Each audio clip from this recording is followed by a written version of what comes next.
Alrighty guys, so I'm going to do another video here.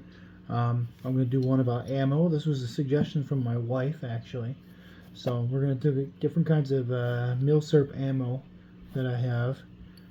We'll start with the simplest, not really Milsurp, but here is a typical 5.56 round. You can see, normal, that's what you put in your ARs, 5.56, 2.23. So we'll start comparing the different sizes here. But here's the smallest round that we currently have in the house. Whoops, I don't want to knock that one over. It is the 22 LR, 22 long rifle. The biggest one that I have is this one right here. It's the 303 British. The monster freaking cartridge. But you can see the difference now in what a battle rifle used to look like and in what the current battle rifle looks like. 303 British, that served from the late 1800s. My cat is playing with a bag. You good back there? Yeah. We'll pick it up and take a look at her real quick. She is being cute.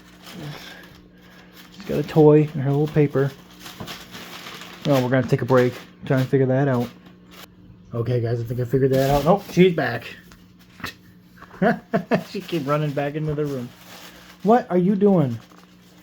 Just for emphasis, guys, this mess, it's all her. She does this throughout the day. She'll open that Skechers box, she'll open up that box, and then she'll open up that and just tears into it. So I'm gonna have to lock her in a different room. But let's take a look at her real quick. Hey, what you doing? Hey, come here. Come on.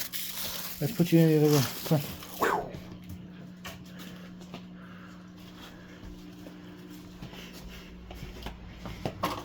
I said all the boxes are hers.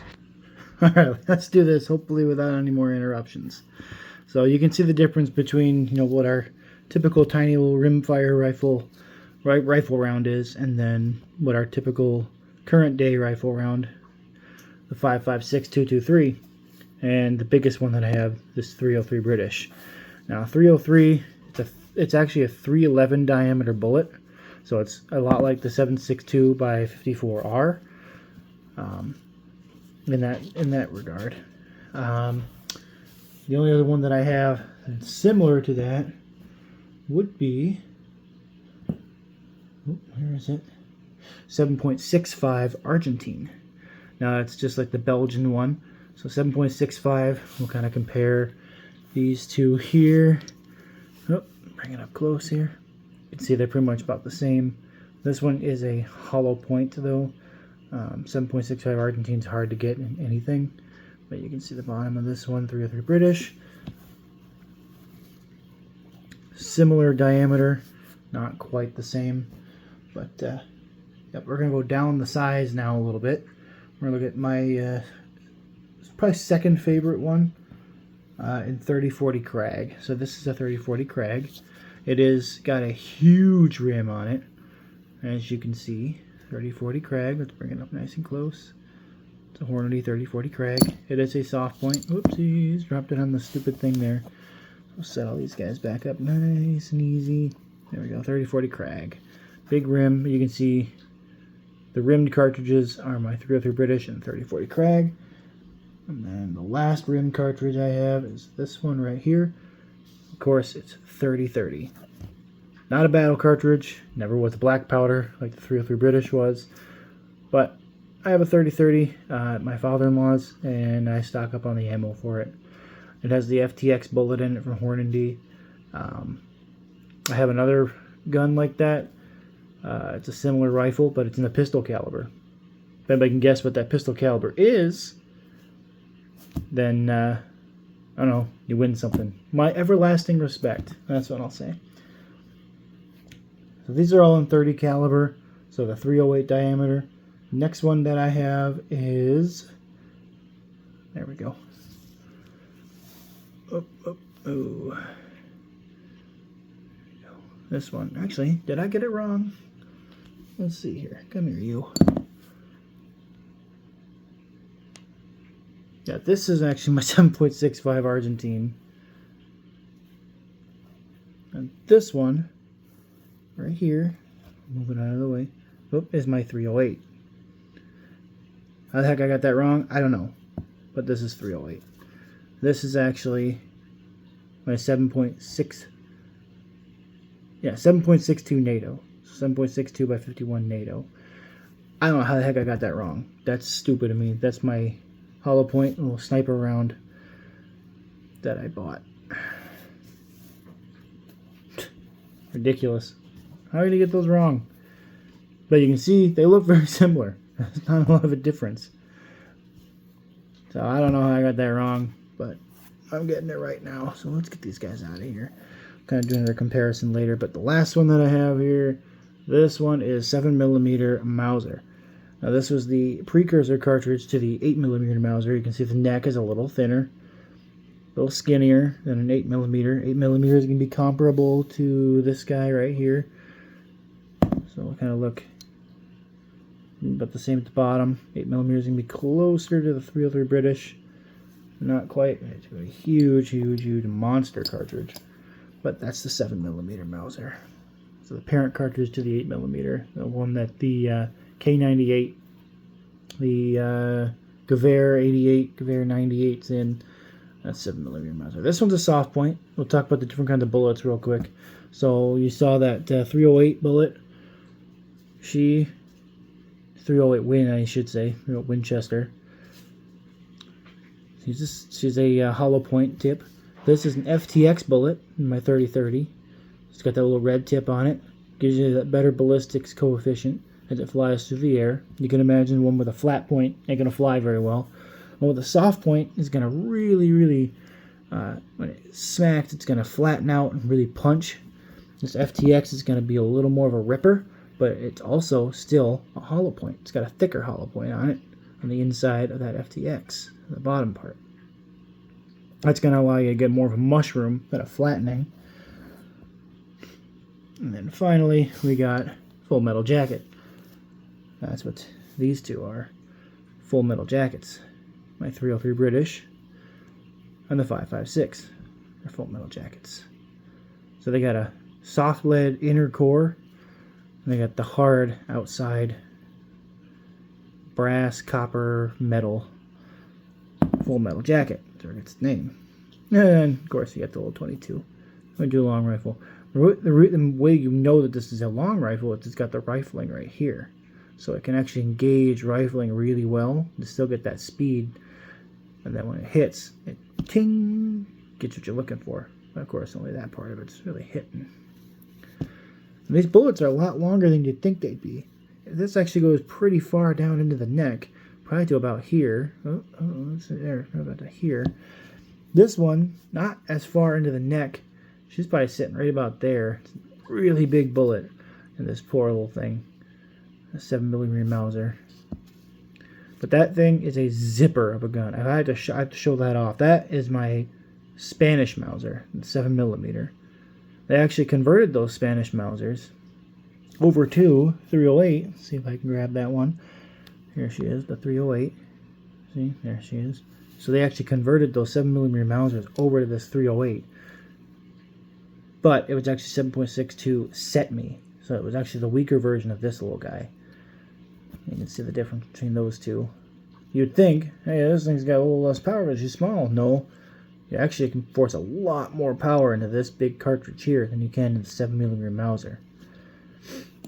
Now, I would say that the most powerful one that I have, look at them. Oh, look at the differences. The most powerful one on this cartridge. Oh, you take a guess as to which one is the most powerful. Out of these, what would you say? Most powerful cartridge. One with the most recoil. One with the most hit power. Take a guess. No, I'd have to say, if it were me, the one that has the most zipping looking feel to it is the 7mm Mauser. 7mm Mauser absolutely just rips through whatever it's going for. The one that probably is going to zip through this guy the fastest, though, is this 5.56. Because you have a 22 caliber bullet, you wouldn't believe it, about about the same diameter as this 22 LR. But look at that. All that power behind that 22 caliber bullet. Just a monster cartridge for that little thing. And that's what they invented it for. This 30-30, now she can hit real hard because of that FTX bullet. You can get that speed, you get the power, and you get that mushrooming effect that really just punches whatever you're looking for. So that's why 30-30 ended up being a great hunting cartridge. And this perfected that 30-30. So the most powerful one comes probably down between these two here. 303 British and 308. 308 was invented as a size down of the 30-06. And 30-06 was made in as a reaction, as a response to 8mm Mauser. So this guy's upgrade. Now the one that's an absolute upgrade of an upgrade of an upgrade is this British round here, 303 Brit. So this is a kind of zippier, smaller, more easily carryable version of 30-06, but not really. It's an upgrade, but not an upgrade. It's to be debated. This 303 British, though, went from a black powder cartridge with a lead bullet to what it is now. So you got to take a guess as to which one would be more powerful. Well, this was invented as the size down of a battle cartridge, 30-06. I don't have a 30-06. I don't have a gun for it, so I'm not going to buy one. Maybe someday I'm going to get myself a 1903 Springfield, a 1917, or an M1 Garand. I mean, that would be the best, but I don't have access to, that many funds yet. But someday soon, I'm sure. Someday I'll probably be an excellent HVAC technician, and I'll get me a 30-06, and I'll compare 303 British, 30-06, and 308. But the most powerful cartridge between these two, it's got to be this 303 British. I mean, they perfected a black powder cartridge into just an absolute monster of a cartridge. I mean, you can't get better than 303 British unless you're going at 30-06, or you're going up to those 300 Win mags, or the Ultra mags, 7mm mag, Rem mag. I mean, 7mm Rem mag. You can't beat a battle cartridge unless you're going for, the absolute killing of a monster buffalo, a huge moose, that type of thing.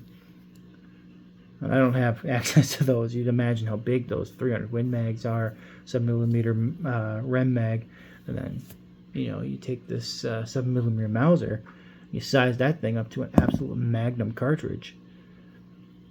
I mean, she's comparable there to the 303 British. So you imagine what a magnum compared to this would be. It's huge. That's what I got for you guys today. We'll kind of get another lineup here. It's not going to be perfect. We'll get the little guys put up front here. Ooh. Family photo. And a 30-30. If you guys want me to do any specific videos about a cartridge that I have in my stock here, just shoot me a message, comment on this video especially. I'd love to do more videos on specifics. I've been saying that in my other videos. Tell me which ones you want to see a more specific deep dive into, and ask questions, because I love answering the questions for you guys if I can. And I'll figure out the answers to those questions if I can't if I don't know them right off bat. So until next time, guys, stay cool. I should probably make that my my motto. The way that my job goes in the summer. I'm an HVAC technician by trade. Stay cool, guys. Like, comment, subscribe. And I'll see you guys later.